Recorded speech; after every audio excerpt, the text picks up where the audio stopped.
Assalamualaikum warahmatullahi wabarakatuh dan salam Malaysia Madani. Tuan-tuan dan puan-puan, ini adalah perkongsian maklumat daripada Pejabat Penerangan Daerah Langkawi.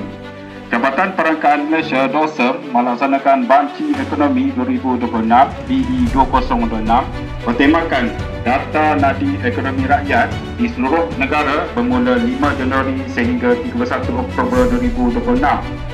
Banci Ekonomi 2026 ini menjadi sumber utama dalam penghasilan statistik struktur ekonomi negara dengan matlamat untuk memberikan manfaat kepada rakyat dan negara. Kerjasama semua pihak terlibat amatlah diharapkan sepanjang tempoh banci bagi memastikan keberhasilan statistik yang tepat dan berkualiti demi kemajuan ekonomi negara. Untuk maklumat lanjut, boleh layari www.dosem.gov.my atau ikuti perkembangan Banci Ekonomi 2026 melalui media sosial @Stats Malaysia dan juga Facebook Banci Ekonomi 2026. Perkongsian maklumat ini disampaikan oleh Pejabat Penerangan Daerah Langkawi.